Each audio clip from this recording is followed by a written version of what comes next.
मैं अपने भाई की एग्जैक्ट कार्बन कॉपी क्यों नहीं, है ना। जैसे दिखाया गया जी, ये एक बच्चा नन्हा सा इस सोच विचार में है, why does my brother have beautiful blue eyes. I colour के अलग अलग शेड्स होते हैं, आपको याद है। आंख में वो कौन सा स्ट्रक्चर है जो आंख को रंग देता है। Eye colour is because of what, is it because of cornea, is it because of lens, और is it because of iris.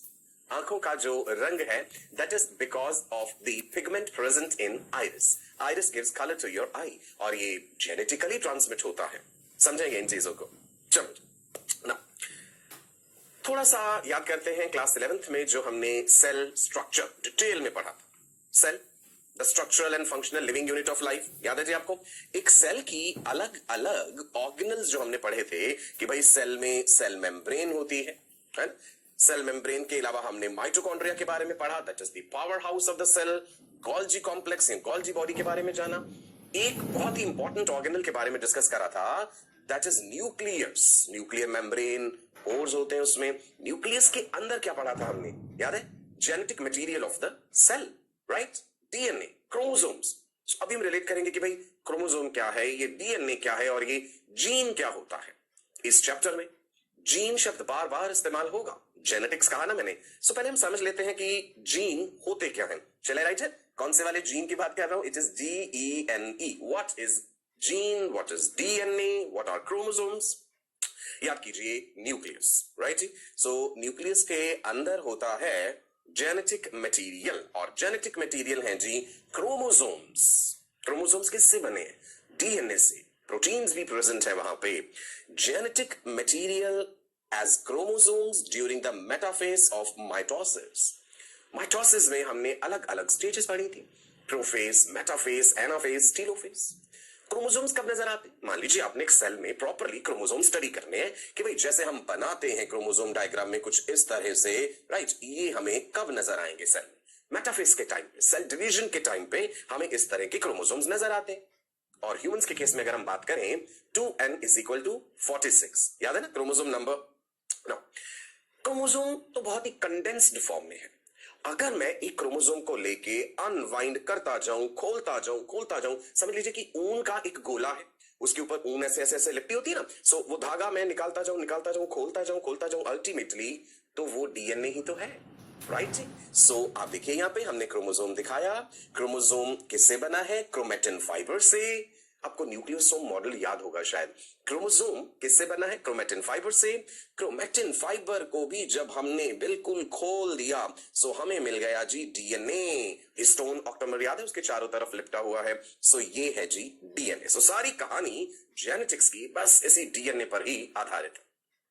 गुणसूत्र जो है हमारे क्रोमोसोम्स जो है ये डीएनए से बने हैं। डीएनए में न्यूक्लियोटाइड्स, डीएनए का फुल फॉर्म क्या है जी, डीऑक्सीराइबोज न्यूक्लिक एसिड। इसमें न्यूक्लियोटाइड्स, पॉलीन्यूक्लियोटाइड हम कह देते हैं। न्यूक्लियोटाइड आपको याद है, नाइट्रोजनस बेसिस, शुगर है, फॉस्फेट है, जुड़ करके न्यूक्लियोटाइड बनता है। सो जैसे ये डीएनए आपको नजर आ रहा है, डबल हेलिकल स्ट्रक्चर हमने पढ़ा है जी डीएनए का, और डिटेल में जानेंगे डीएनए के बारे में आने वाले टॉपिक्स में। देखिए जी डीएनए क्या है बेटा, डीऑक्सीराइबो न्यूक्लिक एसिड जो है सीक्वेंस ऑफ न्यूक्लियोटाइड्स। इसीलिए हम ये भी कह देते हैं कि ये पॉलीन्यूक्लियोटाइड है, polynucleotide, many nucleotides, deoxyribose nucleic acid. अब आप गौर फरमाइए, आपको यहां पे अल्फाबेट से नजर आ रहे हैं, ATGC, ATGC रिपीटेड है। क्या है ये ATGC, आइडिया है, कुछ याद है जी आपको, yes, adenine, guanine, thymine, cytosine. Nitrogenous bases में प्यूरीन्स एंड प्रिमिडीन्स पढ़े थे हमने, बायोमोलिक्यूल्स में भी बताया था। सो ये ATGC जो है, नाइट्रोजनस बेसिस जो है, ये एक पर्टिकुलर सीक्वेंस में अरेंज्ड है यहाँ पे, और इसका एक डेफिनेट मीनिंग होता है। ये जो ATGC, फिर मान लीजिए GCC, ATT ऐसे करके जो लिखा है ना, ये एक कोडेड लैंग्वेज है, ये एक भाषा है, राइट। और ये जो छोटा सा सेगमेंट है ना यहाँ पे, ये प्रोटीन्स के लिए कोड करता है, यहीं से प्रोटीन्स का निर्माण होगा। And proteins are hardware of the cell, nucleic acids are software of the cell, enzymes जो है वो भी प्रोटीनेशियस है। रिलेट करते जाइए सारी चीजें, ठीक है जी। अभी तक क्या बताया, सेल के अंदर न्यूक्लियस है, न्यूक्लियस के अंदर क्रोमोसोम्स है, क्रोमोसोम्स को अगर मैं पूरा खोल दूं, अनवाइंड कर दूं, तो वो अल्टीमेटली डीएनए है। डीएनए पॉलीन्यूक्लियोटाइड है। न्यूक्लियोटाइड में हम जानते हैं नाइट्रोजनस बेस है, शुगर है, फॉस्फेट है, ये नाइट्रोजनस बेसेस ही हैं, ये ATGC। तो ये एक तरह से डीएनए की अपनी भाषा है, राइट। ये एक पर्टिकुलर कोडेड लैंग्वेज जो है बेटा, ये प्रोटीन्स का निर्माण करती है। डीएनए से ट्रांसक्रिप्शन कैसे होता है, ट्रांसलेशन कैसे होता है, ये सब हम समझेंगे। सो फिलहाल आप जानिए कि जो बिगिनिंग में हम बात कर रहे थे ना कि भाई किसी की आंखों का रंग नीला है, किसी की आंखों का रंग नीला नहीं है, तो वो जीन्स के कारण है। भाई अगर एक परिवार में दो बेटे हैं, दो बच्चे हैं, एक का रंग जो है आंखों का ब्लू है और दूसरे का नहीं है, सो हम ये कहेंगे कि जिसका आई कलर ब्लू है उसके पास ब्लू आई कलर के लिए जीन्स हैं। सो जीन क्या है, मैंने आपको वो समझाया।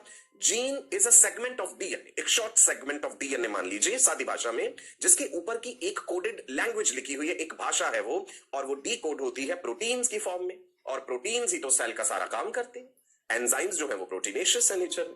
ठीक है जी, समझ गए आप जीन क्या है।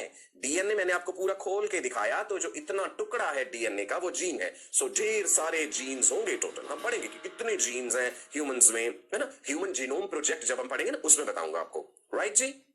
चलो ना, हम एक छोटी सी कहानी बना करके आपको समझाया कि एक छोटा बच्चा अपने आप में हैरान हो रहा है, अपने माता पिता से भी पूछ रहा है कि भाई मेरी आंखों का रंग नीला क्यों नहीं है, मेरे भाई की आंखों का रंग नीला है ना। So the father is saying that it's because of genes, और वो जीन क्या है हमने वो आपको समझा दिया। ओके, सो एक बार लिख लें जीन की परिभाषा, आप भी नोट कीजिएगा मेरे साथ साथ। Distinct sequence of nucleotides, sequence of nucleotides in the DNA that codes for a specific protein, right? So gene is distinct sequence of nucleotides, एक विशेष तरीके से एक पैटर्न में वो अरेंज्ड हैं जो कि कोड कर रहे हैं एक खास तरह के प्रोटीन के लिए। Genes are the physical and functional units of heredity, ये बात भी इंपॉर्टेंट है। कितनी सारी नई टर्म्स आपको पता चलने वाली हैं भाई, हेरिडिटी क्या है, वेरिएशंस क्या है, ये सब जानेंगे हम इस चैप्टर में। ओके, सो अभी तक जीन समझ गए, जीन की परिभाषा आप समझ गए। सो जीन जो है physical and functional unit of heredity है। ओके, जीन्स कैसे पास ऑन होते हैं अगली जनरेशन, थोड़ा सा रिप्रोडक्शन वाला कंसेप्ट हमें समझना पड़ेगा। सेक्सुअल रिप्रोडक्शन का बेसिक मुख्य आधार हमने क्या पढ़ा था, एग सेल, स्पर्म सेल आपस में मिले, जाइगोट बना, मतलब गैमेट्स फ्यूज हुए, female gamete is the egg cell, male gamete is the sperm cell, दोनों फ्यूज हुए तो बना जाइगोट या भ्रूण बना, और जाइगोट फिर आगे क्लीवेज डिविजन्स हुए, मोरुला बना, ब्लास्टुला बना, गैस्ट्रुला बना, एंड कंप्लीट फीटस बना। ठीक है, सो इस बच्चे के जो जीन्स हैं वो कहां से आए, पिता से भी आए और माता से भी आए, राइट। फादर से स्पर्म के थ्रू आए हैं, मदर से एग सेल के थ्रू आए हैं। स्पर्म का भी तो न्यूक्लियस होता है ना, हैप्लॉइड, और एग सेल वो भी हैप्लॉइड है। सो इसीलिए हम कहते हैं 23 + 23 क्रोमोसोम्स जब मिले तो एक डिप्लॉइड स्ट्रक्चर का निर्माण हुआ, 2n = 46 in humans. Chromosome number भी याद रखिएगा, ये इंपॉर्टेंट है। सो हमने अपने जीन्स अपनी मां से भी लिए हैं और अपने पिताजी से भी लिए हैं, राइट। चलिए आगे बढ़ते हैं। हेरिडिटी टर्म की डेफिनेशन समझ लेते हैं। Transfer of genes from one generation to another. So heredity हम ऐसे भी कह सकते हैं transmission of characters from parents to offsprings, right. माता पिता से अगली जनरेशन में जो कैरेक्टर्स जा रहे हैं, और कैरेक्टर्स कैसे जा रहे हैं, जीन्स ही तो हैं जो आगे गए, राइट, नेक्स्ट जनरेशन में गए। सो हेरिडिटी है बेटा transfer of genes from one generation to another, right. जैसे आपने कई बार ये भी सुना होगा, कहते हैं कि तुम्हारे जो नाक की शेप है तो बिल्कुल तुम्हारे दादाजी जैसी है, तुम्हारी आंखों का रंग जो है ये तो बिल्कुल अपनी दादी जैसा है। सो जनरेशन से जनरेशन ये जीन्स जो है आगे जाते हैं, पास ऑन होते हैं। सो हेरिडिटी तो आप समझ, transmission of characters from parents to offsprings. Inheritance का भी तो हम प्रयोग करते हैं ना इस शब्द का।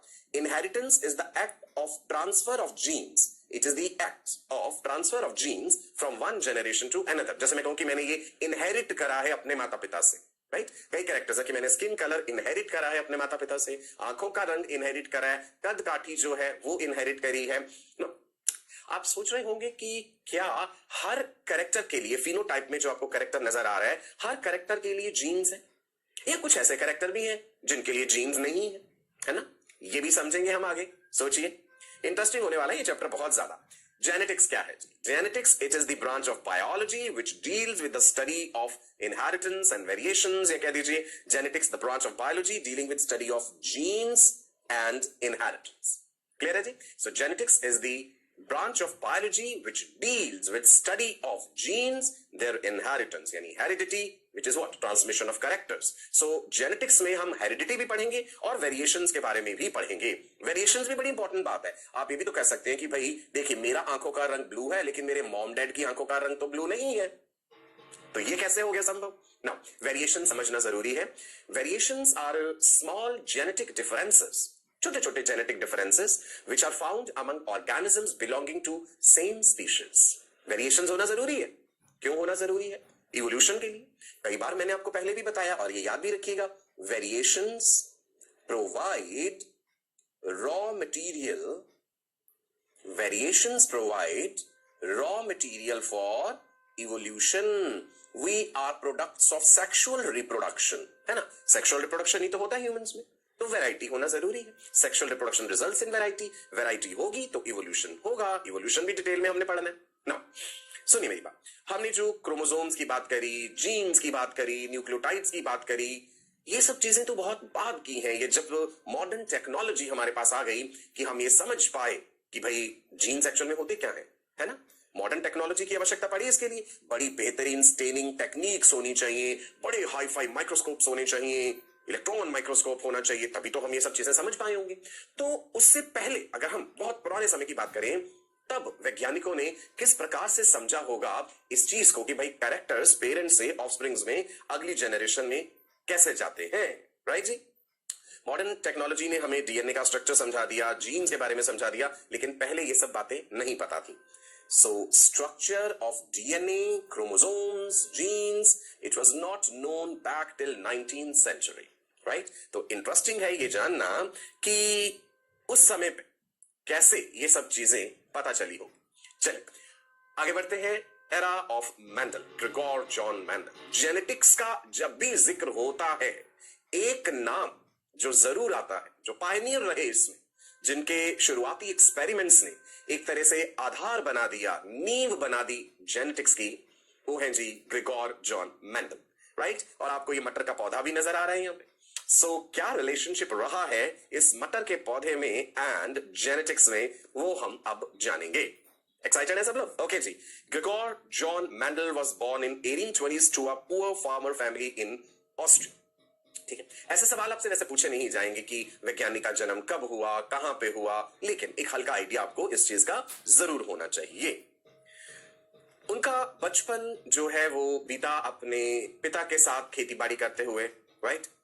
जानवर भी थे ऑफ कोर्स, जब खेत खलियान होंगे, है ना, किसान परिवार जो है उन्होंने अपने पास कोई ना कोई जानवर भी जरूर पाल रखे होंगे। सो जानवरों की ब्रीडिंग भी कराते हैं लोग। सो इनका बचपन जो है वो इस तरह के माहौल में बीता कि एक जिज्ञासा जो है वो मन में रही। उनकी आप ये कह लीजिए जो रूरल बैकग्राउंड रही, वो आगे चल करके उनके बहुत काम आई जब वो एक्चुअली पी प्लांट पर, पाइसम सटाइवम जिसे कहते हैं, उस पर अपने एक्सपेरिमेंट्स परफॉर्म कर रहे थे।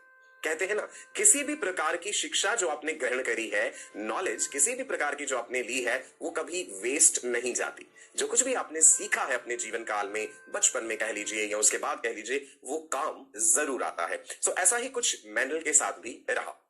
Eight the age of 21 he joined the monastery because उस समय जो है कि जो मोनेस्ट्रीज हुआ करती थी, चर्च का दबदबा था उस समय, सो वो एजुकेशन का और रिसर्च का मुख्य सेंटर हुआ करती थी। अच्छा मैं आपको बात बताऊं, मैंडल जो थे वो एक टीचर बनना चाहते थे, लेकिन उस समय कुछ प्रोसीजर ऐसा था कि भाई एक पर्टिकुलर एग्जाम होता था जो क्लियर करना पड़ता था यदि आप टीचिंग प्रोफेशन में आते हैं। किसी कारणवश वो ये एग्जाम क्लियर नहीं कर पाए, राइट? सो जो उनका टीचर बनने का सपना था वो पूरा नहीं हो पाया। लेकिन वो कहते हैं ना कि जिंदगी में एक बार कभी हार मिले तो उसे हार नहीं मानते, राइट? हारना उस बात को कहते हैं कि जब आप एक बार हारने के बाद कभी उठ ही ना पाए, एक बार गिरने के बाद अगर आप उठे ही नहीं कभी, तो ये है असली हार, राइट जी? अगर आपने अपनी गलती से या अपनी जिंदगी में हुए किसी फेलियर से एक सीख लेकर के आगे के जीवन को बेहतर बनाने के लिए सोचा है, सो वो असली जीत है आपकी, राइट जी? सो मैं आपको बता रहा था कि वो एक अध्यापक बनना चाहते थे, लेकिन किसी कारणवश ऐसा नहीं हो पाया। So then he again joined monastery. फिर क्या हुआ जी? फिर बड़ी ही इंटरेस्टिंग स्टोरी शुरू होती है कि किस प्रकार से उनके दिमाग में ये ख्याल आया कि क्यों ना पी प्लांट को लेकर के कुछ एक्सपेरिमेंट्स करे जाए। अच्छा, ये ख्याल कैसे आया, ये भी जानना जरूरी। मेंडल से पहले प्री मेंडेलियन एरा की अगर मैं बात करूं, उस समय इनहेरिटेंस को लेकर के जो कंसेप्ट्स होते थे उन्हें कलेक्टिवली हम ब्लेंडिंग थ्योरीज कह देते थे। ब्लेंडिंग का मतलब समझते हैं? मिल जाना, मिश्रण हो जाना किसी चीज का, कि भाई काला रंग है, सफेद रंग है, मिला दीजिए, ब्लेंड कर दीजिए तो वो ग्रेइश हो जाएगा, हल्का काला हो जाएगा, ग्रेइश हो जाएगा। तो लोगों का ये मानना था कि भाई फादर के कैरेक्टर्स और मदर के कैरेक्टर्स जो है बच्चों में जब वो पहुंचते हैं तो वो ब्लेंड हो जाते हैं, मिश्रित होकर के वो गुण अगली जनरेशन में जाते हैं। So before Mendel started studying traits, trait नहीं आपको बताऊंगा कि ट्रेट शब्द का मतलब क्या होता है। Before Mendel started studying traits, it was believed, ऐसा माना जाता था, that traits of an offspring will always be the mixture of that trait in both the parents, right जी? माता पिता में गुण है, ट्रेट है, अगली जनरेशन में जो जाएगा तो मिल जाएगा, मिश्रित होकर के आएगा। मेंडल को इस बात पे यकीन नहीं होता था, राइट जी? और इस कंसेप्ट को ब्लेंडिंग थ्योरी ऑफ इनहेरिटेंस कहते थे। अलग अलग दार्शनिक या कह दीजिए अलग अलग वैज्ञानिक कह दीजिए, उन्होंने इसको लेकर के बहुत सारी कंसेप्ट्स दिए थे जो मैं आपको ब्रीफली बताऊंगा। अब आप देखिए कि ब्लेंडिंग से मतलब क्या है। पर्पल रंग दिखा, सफेद रंग दिखा, दोनों को मिला दिया, राइट? जब दोनों ब्लेंड हुए तो आपने देखा ये लाइट पर्पल हो गया बीच में। ब्लेंड, ब्लेंड का मतलब समझे? गाढ़ा रंग है और सफेद रंग है, मिलाया और वो कितना हल्का हो गया। This is what is blending. ये सच नहीं है, एक्चुअल में कैरेक्टर्स ऐसे नहीं अगली जनरेशन में पहुंचते हैं, लेकिन हम ये थोड़ा सा इतिहास जान रहे हैं इस कंसेप्ट का।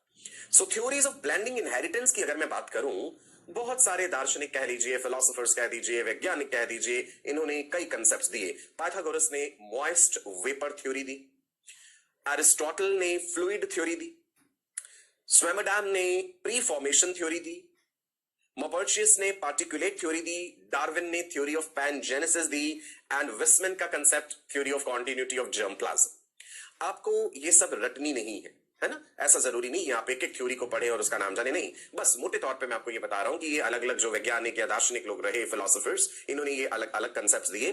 थ्योरी ऑफ पैनजेनेसिस में डार्विन ने क्या कहा था, चलिए थोड़ा सा इंटरेस्टिंग है, बता देता हूं।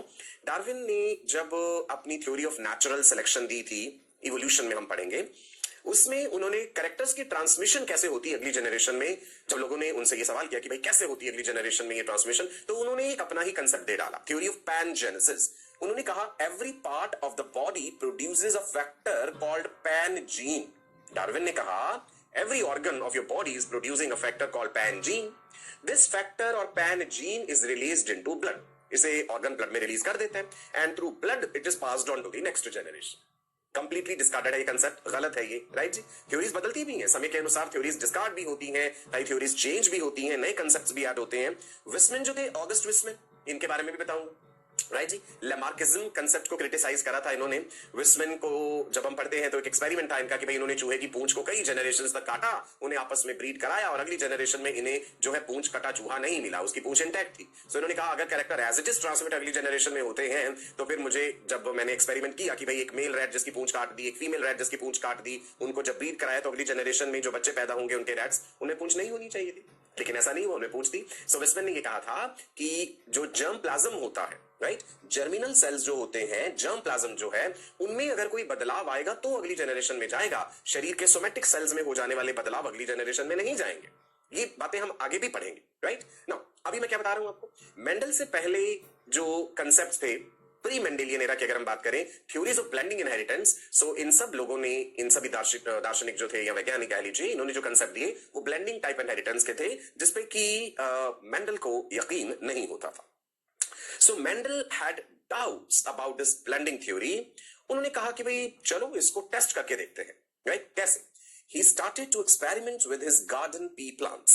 मटर के पौधे को लेकर के उन्होंने गहन विचार करा और सोचा कि भाई क्यों ना मैं पी प्लांट्स जो है इनको लेकर के एक्सपेरिमेंट करके ये चीज साबित करूं, या एटलीस्ट अपनी जिज्ञासा मिटा पाऊं कि ये ब्लेंडिंग टाइप ऑफ कंसेप्ट्स जो दिए जा रहे हैं वो सही है या नहीं।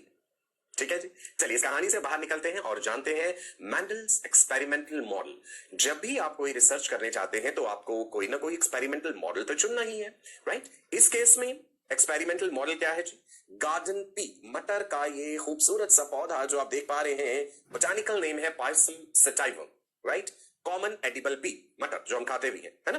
Chromosome number 2n is equal to 14, याद रख लीजिएगा, chromosome number 2n is equal to 14। अब आप सोच रहे होंगे कि भाई इन्होंने मटर के पौधे का ही क्यों चुनाव करा, इसके भी रीजंस हैं, वो भी आपको समझाऊंगा। जब कोई एक्सपेरिमेंटल मॉडल चुनना है तो वो किस प्रकार का होना चाहिए, क्या विशेष बातों का ध्यान रखा जाएगा ऐसा करते हुए ना। उन्होंने मटर के पौधे को बड़े गौर से ऑब्जर्व करा, कई सारे फीचर्स उसमें देखे, बहुत सारे फीचर्स, और फिर उन्होंने अपना मन बनाया कि मुझे कुछ सिलेक्टेड कैरेक्टर्स लेने चाहिए स्टडी करने के लिए। सारे के सारे कैरेक्टर्स एक साथ तो स्टडी नहीं हो सकते। अच्छा, कैरेक्टर्स का चुनाव करने में भी तकदीर ने उनका साथ दिया, वो बड़े किस्मत वाले रहे इस चीज में, ये भी बताऊंगा मैं आगे आपको, जब हम लिंकेज जैसा कंसेप्ट पढ़ेंगे ना उसमें समझाऊंगा। सो कैरेक्टर्स क्या क्या थे जी, देखते हैं जी। फ्लावर का साइज, फ्लावर का कलर, स्टेम का colour, leaf colour, pod colour, leaf का पोजीशन, पॉड का शेप, सीड का शेप, स्टेम की length, leaf size, flower position, seed colour, seed size, pod size, peduncle length, बहुत सारे कैरेक्टर्स। क्या ये संभव हो पाएगा? इतने सारे कैरेक्टर्स लेकर के आप एक्सपेरिमेंट्स परफॉर्म करें, बहुत मुश्किल हो जाएगा डेटा मेंटेन करना। ऑब्जर्व उन्होंने करा, देखा इस चीज को, और फिर उन्होंने सोचा कि भाई कुछ सिलेक्टेड कैरेक्टर्स लेकर के चलता हूं, ऐसे नहीं हो पाएगा कि सारे के सारे की कैरेक्टर्स जो मैंने आपको बताए इनको स्टडी करने बैठ जाए। सो ये चीज याद रखिएगा कि मेंडल ने कौन कौन से कैरेक्टर्स का चुनाव करा था, स्टडी करें। फ्लावर का कलर, मटर के पौधे का जो वो खूबसूरत सा फूल है पर्पल कलर का, क्या सिर्फ पर्पल होता है? नहीं, उसमें हम देखेंगे कि क्या क्या हमें वेरिएशंस मिल रहे हैं, क्या क्या ऑप्शंस हैं फ्लावर कलर में। देन पॉड का कलर, पॉड समझते हैं ना, मटर की फली जो होती है उसका रंग उन्होंने एक ले लिया भाई कैरेक्टर, राइट। स्टेम की लेंथ, लंबाई, पौधे की लंबाई, भाई ऊंचा है, टॉल है या छोटा है, ड्वार्फ है। पॉड की शेप, जो फली है मटर की, उसकी शेप कैसी है, इन्फ्लेटेड है, कंस्ट्रिक्टेड है। सीड जो है, बीज जो है, उनका शेप कैसा है, राइट। क्या वो राउंड सीड्स है, क्या वो रिंकल्ड सीड्स है। फ्लावर की पोजीशन स्टडी करी, एक्सियल है या टर्मिनल है। सीड का कलर, ये ऑप्शंस उन्होंने चुन लिए। तो अब आपको स्क्रीन पे जो चीज दिख रही है, जहां जहां मैंने टिक करा है ना, ये आपको ध्यान रखना है बेटा। मेंडल ने कौन कौन से कैरेक्टर्स स्टडी करे थे, राइट। अगर मान लो मैं ऑप्शन दे दूं, एक क्वेश्चन दूं आपको, which of the following character Mendel did not study in his experiments, और वहां पे मैं दे दूं जी पॉड साइज एक ऑप्शन, तो ये आंसर होगा पॉड साइज उन्होंने स्टडी नहीं करा था, राइट जी। कितने हो गए ये कैरेक्टर्स, कितने हैं गिनो जरा, 1 2 3 4 5 6 7, ओके। चलो जी आगे बढ़ते हैं। करेक्टर जब मैं कह रहा हूं तो इसका मतलब क्या है?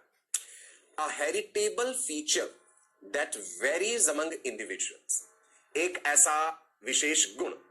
अ character is a heritable feature, अगली जनरेशन में जाना चाहिए, heritable feature that varies among individuals, right, members of the same species की बात कर रहे हैं हम यहां पे। और ट्रेट क्या होता है? कैरेक्टर तो आप समझ गए, ट्रेट से क्या मतलब है? Each variant of a character is called trait. This is important. बच्चे अक्सर कंफ्यूज हो जाते हैं कि कैरेक्टर और ट्रेट एक ही बात है। नहीं, ट्रेट वेरिएंट है उसका। मैं आपको एग्जांपल देके समझाता हूं। सपोज आप एक कैरेक्टर स्टडी कर रहे हैं, पी प्लांट में लगा लीजिए कि पॉड का शेप, पॉड शेप हो गया कैरेक्टर, उसमें ट्रेट दो ऑप्शंस मिलेंगे, इन्फ्लेटेड है या कंस्ट्रिक्टेड है। चलिए मान लीजिए आप ह्यूमंस में हाइट की बात कर रहे हो सपोज, है ना, और मान लो सिर्फ हम दो ऑप्शंस लेके चल रहे कि बहुत लंबा कद और बहुत छोटा कद, टॉल और ड्वार्फ। पी प्लांट में भी कह देंगे टॉल और ड्वार्फ। तो जो हाइट है, टॉलनेस का ये जो फीचर है, हाइट जो है, वो हो जाएगा कैरेक्टर, और टॉल और ड्वार्फ उसके दो ट्रेट्स हो जाएंगे। समझ गए पापा, राइट जी। So each variant of the character is called trait. ना, कितने कैरेक्टर्स स्टडी करे उन्होंने? 7। इंपॉर्टेंट, कैरेक्टर 7, तो ट्रेट कितने हो जाएंगे जरा सोच लीजिएगा। अभी मैंने कहा कैरेक्टर के वेरिएंट्स होते हैं, each variant of the character is called trait. गड़बड़ नहीं करनी यहां पे ना। जो स्टडी किया मेंडल ने, 7 जो कैरेक्टर्स की हम बात कर रहे हैं, फिंगर टिप्स पे आपके होने चाहिए ये चीज। जेनेटिक्स जैसे जैसे आगे बढ़ता जाएगा चीजें कॉम्प्लेक्स भी होंगी, ये अभी नींव रख रहे हैं हम जेनेटिक्स की, एक आधार बन रहा है। इस मटर के पौधे ने ही आगे जाके पूरा इतिहास ही बदल डाला जेनेटिक्स का। स्टेम का लेंथ स्टडी किया गया जी, flower colour, flower position, pod colour, pod shape, seed colour, seed shape. फिर से बोलो जी, स्टेम लेंथ जिसमें टॉल या ड्वार्फ वाला option, flower colour, flower position जैसे एक्सियल और टर्मिनल, पॉड का कलर, पॉड का शेप, इन्फ्लेटेड कंस्ट्रिक्टेड, सीड का कलर, देन सीड का शेप, राउंड है या रिंकल्ड है। 7 के 7 ये कैरेक्टर्स आपकी फिंगर टिप्स पे होने चाहिए। अब मैं इनके ट्रेट बता दूं आपको साथ साथ, कैरेक्टर और ट्रेट। कैरेक्टर पहला क्या लिया था हमने जी? स्टेम की जो लेंथ कह लीजिए या पौधे की लंबाई, जिसमें ऑप्शंस मिले हैं टॉल एंड शॉर्ट, दो ट्रेट हो गए। फ्लावर का कलर, फ्लावर के कलर में हमारे पास ऑप्शन क्या मिल जाएंगे आगे, अभी देखते हैं। उससे पहले ये स्लाइड देख लीजिए जरा। स्टेम लेंथ की जब बात करते हैं, tall pea plant, short pea plant, right जी। अच्छा, आपको याद आ रहा है कुछ आपने जो क्लास 10th में ऐसे पढ़ा था, capital T then small T, फिर क्रॉस बनाते थे ऐसे, capital T small T, homozygous heterozygous, ये सब चीजें अब डिटेल में आप जानेंगे और कुछ छोटे छोटे न्यूमेरिकल्स भी करेंगे इन पे बेस्ड, ठीक है जी। सो स्टेम लेंथ हो गया toll pea plant, short pea plant. अब आ जाते हैं जी फूल के रंग पे, वायलेट है, व्हाइट है, चलिए जी देख लेते हैं। खूबसूरत सा ये फूल, ब्यूटीफुल जी, वायलेट फ्लावर, व्हाइट फ्लावर। बड़े लकी रहे मेंडल इस पौधे के चुनाव में, बड़े खास फीचर्स थे इसमें, राइट। चलो जी देखें आगे नेक्स्ट। फ्लावर का पोजीशन, क्या वो एक्सियली अरेंज्ड है या वो टर्मिनली अरेंज्ड है, यानी एक्सियल एंड टर्मिनल दो ट्रेट हो गए। ऐसे पॉड का colour, pod shape, seed colour, seed shape, देख लीजिए यहाँ पे एक्सियल फ्लावर से हमारा क्या मतलब है, और टर्मिनली जब फ्लावर प्रेजेंट है, so we call it the terminal position of the flower. Clear है जी।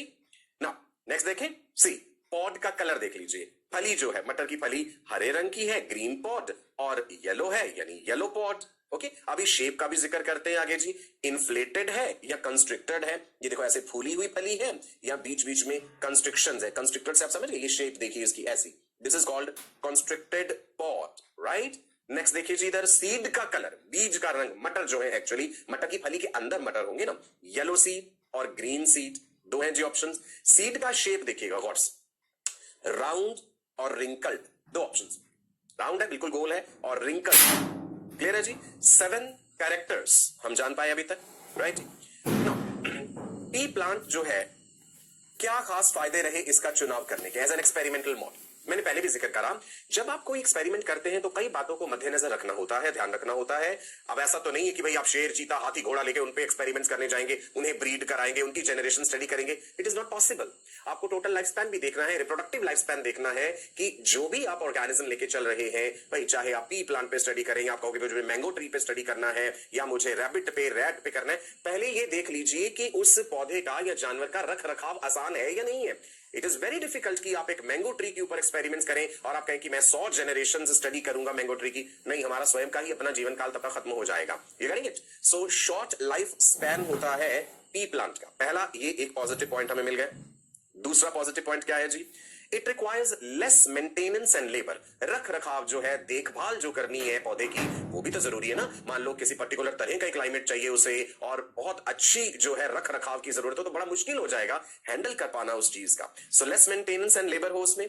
दूसरी खास बात थी कि एक छोटी जगह में ही multiple plants can be grown in a small area. कम जगह में बहुत सारे प्लांट्स ग्रो किए जा सकते हैं, इजिली हैंडल कर सकते हैं, और इसमें प्योर वेराइटीज अवेलेबल है। ये बड़ी इंपॉर्टेंट बात। अब ये प्योर वैरायटी क्या है ये हम समझेंगे अभी थोड़ी देर में। रफली आपको आइडिया दे देता हूं कि जैसे मान लो एक टॉल प्लांट है ना, टॉल प्लांट को सेल्फ पॉलिनेट करा, जनरेशन आफ्टर जनरेशन, हर बार मुझे टॉल प्लांट ही मिला। कभी ऐसा नहीं हुआ कि एक टॉल प्लांट था, मैंने उसे सेल्फ पॉलिनेट करा, उसके जो बीज बने मैंने उन्हें बोया और जो पौधे उगे वो ड्वार्फ हो गए, वो छोटे थे, नहीं, तो फिर वो प्योर नहीं है उस ट्रेट के लिए। प्योरिटी से मतलब यहां पे यही है कि जिस गुण को, जिस भी कैरेक्टर को हम स्टडी कर रहे हैं, हर बार जब सेल्फ पॉलिनेशन किया जाए तो वही गुण हमें मिले, प्योरिटी हो उस गुण की। सो पी प्लांट में प्योर वेराइटीज अवेलेबल थी। नाउ इसके अलावा exhibit a variety of visible characters with contrasting traits, right। P plant में फिनोटिपिकली एक्सटर्नली ऑब्जर्व करने पे बहुत सारे वैरायटी ऑफ कैरेक्टर्स नजर आ रहे थे। जैसा हमने शुरू में जिक्र करा, मेंडल ने 7 कैरेक्टर चुन लिए और उन कैरेक्टर्स के कॉन्ट्रास्टिंग ट्रेट्स थे। अगर हम प्लांट की हाइट की बात करें तो टॉल और ड्वार्फ कॉन्ट्रास्ट हो गया ना, राउंड, रिंकल, समझे बात, इन्फ्लेटेड, कंस्ट्रिक्टेड, तो ये कॉन्ट्रास्टिंग ट्रेट मिल रहे थे उसमें, जिसके कारण कि ये एक और पॉजिटिव बात रही पी प्लांट को एक एक्सपेरिमेंटल मॉडल के रूप में चुनने की। और एक बड़ी बड़ी खास बात, दैट इज सेल्फ फर्टिलाइजिंग था ये प्लांट। इसमें सेल्फ फर्टिलाइजेशन होता था, जिसके कारण बड़ी अच्छी बात है भाई, आप प्योर वैरायटी प्रोड्यूस कर पाएंगे, कितनी सारी चीजें स्टडी कर पाएंगे और एक कंट्रोल्ड तरीके से मेट करा पाएंगे। फ्लावर जो है उसमें मेल रिप्रोडक्टिव पार्ट भी है, फीमेल रिप्रोडक्टिव पार्ट भी है, राइट। एक पर्टिकुलर फ्लावर का हम मेल रिप्रोडक्टिव पार्ट हटा दें और एक दूसरे हम प्लांट से फ्लावर का जो है एंथर लेकर के, एंथर से हम पॉलन ग्रेन्स लेके वहां पे डस्ट कर सकते हैं। सो हम क्रॉस ब्रीड भी करा सकते हैं, मतलब कंट्रोल्ड मेटिंग करा सकते हैं, राइट। ये विशेष बातें रही जिसके कारण पी प्लांट का चुनाव सराहनीय रहा, बेहतर रहा, राइट जी। अब क्योंकि हमने भाई पी प्लांट को बड़ी डिटेल में पढ़ना है आगे, तो एक बार इसका जो ये खूबसूरत सा फूल है, फ्लावर है, इसका स्ट्रक्चर जान लेते हैं। इन जनरल आप फ्लावर का स्ट्रक्चर जानते हैं भाई, जो 4 वर्ल्स होते हैं, सबसे बाहर वाला वर्ल कैलेक्स जिसमें सेपल्स हैं, उसके अंदर है जी कोरोला जिसमें पेटल्स हैं, खूबसूरत रंगीन खुशबूदार पेटल्स हैं। उसके बाद हमने पढ़ा जी मेल रिप्रोडक्टिव वर्ल एंड्रोशियम, जिसमें कि मेल रिप्रोडक्टिव पार्ट है, स्टेमन के बारे में पढ़ा था। देन फीमेल रिप्रोडक्टिव वर्ल में गाइनोशियम, कार्पल्स या पिस्टिल है, स्टिग्मा, स्टाइल, ओवी, है ना, सब याद है आपको। तो भाई ये चीजें यहाँ पे दिखाई गई हैं। तो हमारे इस खूबसूरत से फ्लावर में स्टेमन्स भी प्रेजेंट है, कार्पल भी प्रेजेंट है, तो यानी ये फ्लावर बाइसेक्सुअल है। It contains both male and female functional reproductive structures which are enclosed in the innermost 2 petals। सबसे अंदर की जो innermost 2 petals हैं, उन्होंने उसे enclose करा हुआ है। Self fertilising in nature and gives rise to viable offsprings. Right जी, ये फ्लावर जो है इसमें सेल्फ फर्टिलाइजेशन हो जाता है, जो ऑफस्प्रिंग्स बनते हैं वायबल हैं, ये भी बड़ा जरूरी है।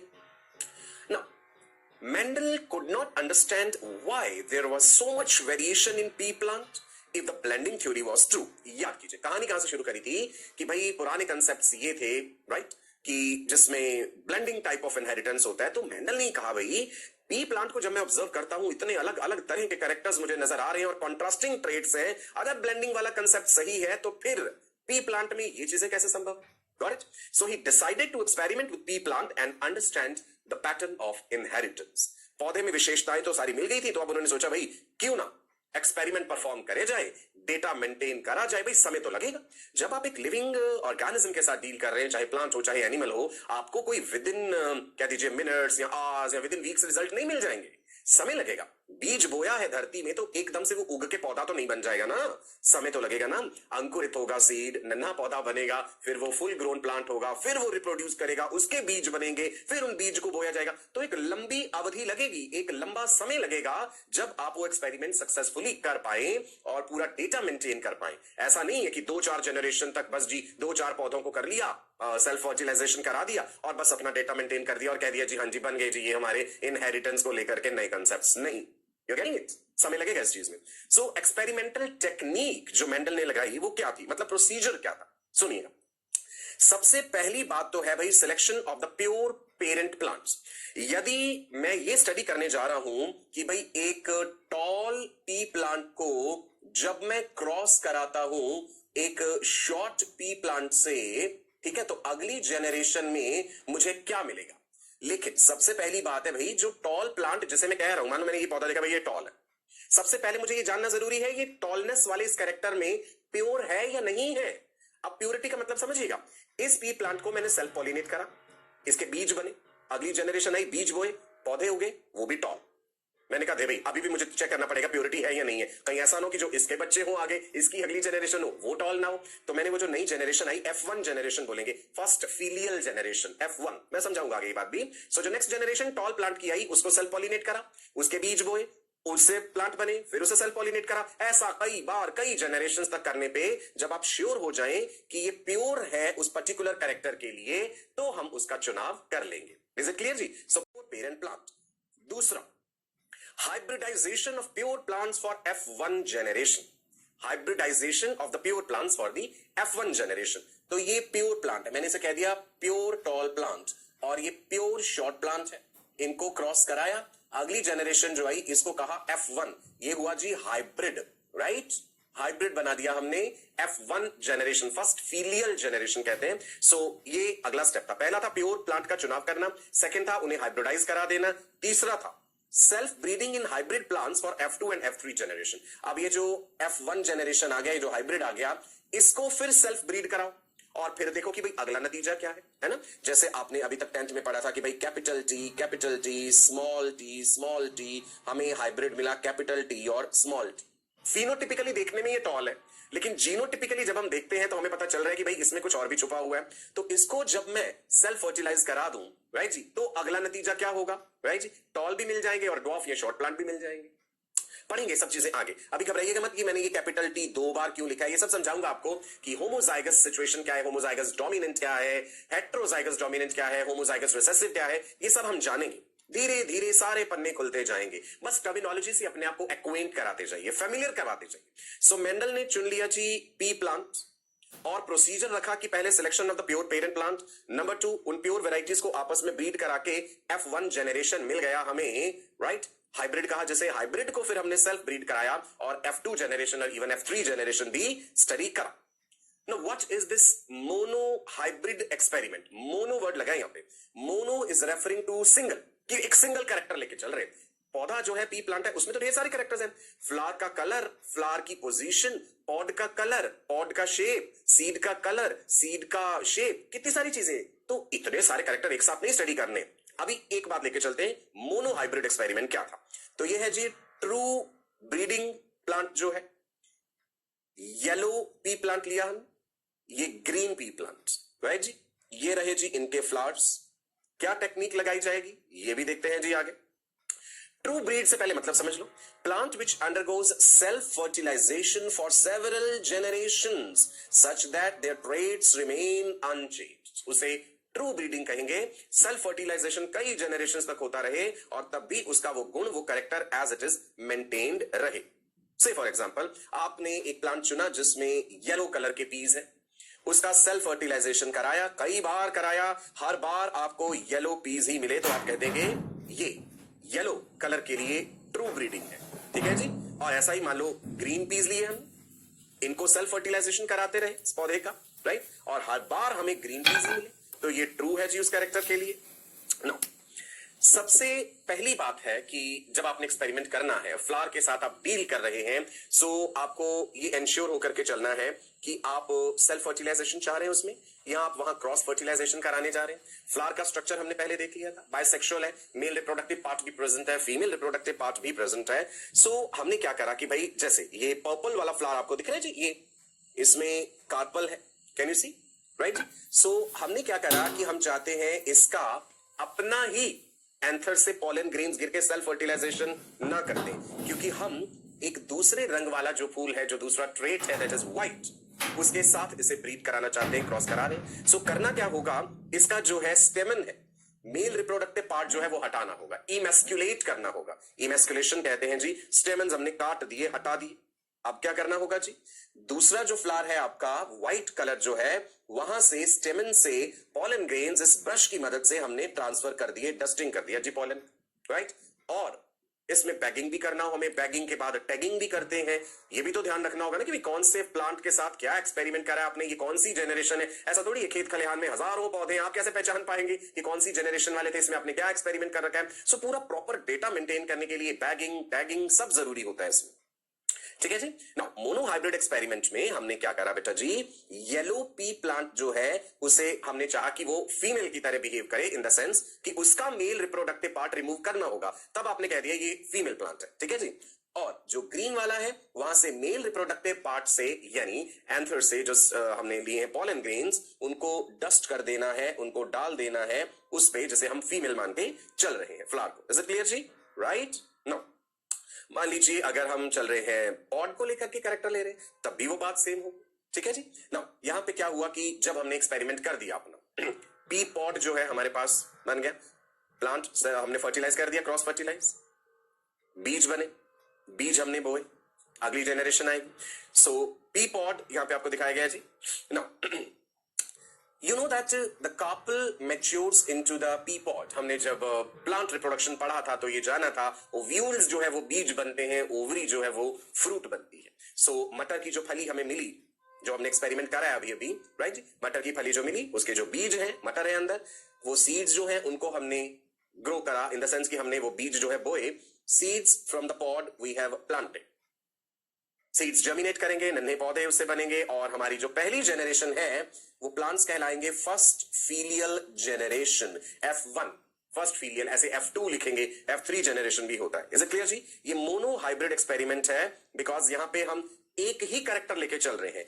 All the F1 generation plants they bore the yellow coloured peas. याद कीजिए, येलो कलर से कहानी शुरू करी थी, है ना। यहां पे हमने पॉड का शेप स्टडी नहीं करा है, यहां पे हमने सीड का जो है वो शेप स्टडी नहीं करा है कि सीड राउंड है या सीड रिंकल्ड है, राइट, प्लांट की हाइट स्टडी नहीं करी, यहां पे हम कलर लेके चल रहे थे। सो F1 जनरेशन में all the plants they bore yellow coloured peas. अगर हम ब्लेंडिंग थ्योरी को मान के चले, जो कंसेप्ट्स थे मेंडल से पहले कि भाई yellow colour, green colour, cross हुआ F1 जेनरेशन में तो लाइम येलो बन जाना चाहिए। ऐसा तो नहीं हो रहा, येलो और ग्रीन क्रॉस हुए, हमें तो येलो मिले हैं आगे, हमें तो ये लाइम येलो नहीं मिले, जैसा ब्लेंडिंग वाला कंसेप्ट था। यानी ब्लेंडिंग वाला कंसेप्ट अब गलत साबित हो गया, ठीक है, because according to Mendel's experiment हमें येलो और ग्रीन को क्रॉस कराने पे येलो मिल रहा है। अब आप सोचोगे ग्रीन क्यों नहीं मिल रहा, ये भी तो दिमाग में आ रही होगी ना बात। येलो ग्रीन को क्रॉस कराया तो येलो मिला, ग्रीन क्यों नहीं मिला। यहां पे हम कंसेप्ट पढ़ेंगे कि डोमिनेंट का मतलब क्या होता है और रिसेसिव का मतलब क्या होता है। ठीक है जी, क्लियर है इतना आपको अच्छे से, राइट ना। F1 जेनरेशन के ये जो येलो पीस थे, हमने इनको सेल्फ पॉलिनेट कर दिया जी।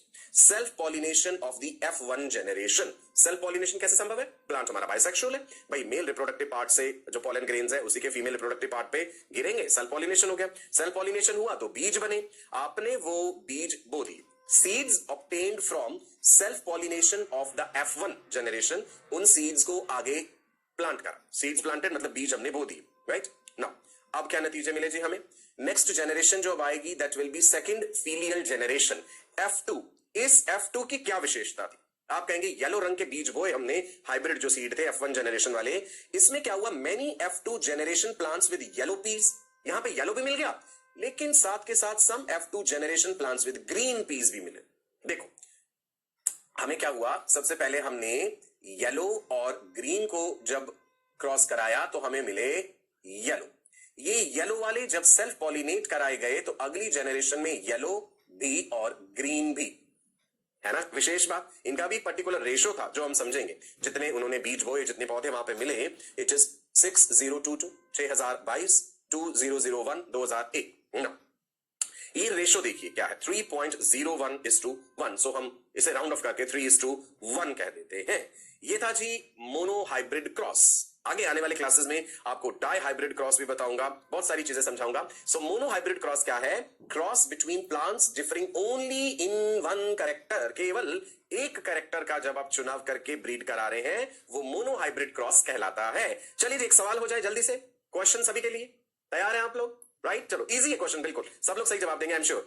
Ratio of yellow is to green pea plants in F1 generation is, ratio of the yellow is to green pea plants, मतलब येलो और ग्रीन वाला जो रेशियो है वो क्या है, is it 1:0, is it 3:1, is it 1:3, is it 1:1। F1 generation के लिए पूछा गया आपको, F1 के लिए, F2 के लिए नहीं था, गड़बड़ मत कीजिएगा। F1 जेनरेशन में तो भाई सारे के सारे ही येलो थे, F2 जेनरेशन में आकर के आगे हुआ है ये चीज कि 3:1 का रेशियो मिला है। क्लियर है जी, राइट चलो तो फिर आज के लिए इतना ही रखते हैं। जेनेटिक्स की आज हमने शुरुआत करी है, बड़ी लंबी चलेगी कहानी, बड़ा मजा आएगा। ऐसे कई कैरेक्टर्स के साथ एक्सपेरिमेंट्स करेंगे हम और देखेंगे कि क्या हर बार मेंडल के द्वारा कही गई ये बातें सही साबित होती हैं या नहीं। मेंडल को अपने जीवन काल में उतनी ख्याति प्राप्त नहीं हो पाई, राइट। कई कारण रहे कि मेंडल की कही हुई बातें उनके जीते जी उन्हें इंपॉर्टेंस या कोई विशेष नाम क्यों नहीं दिला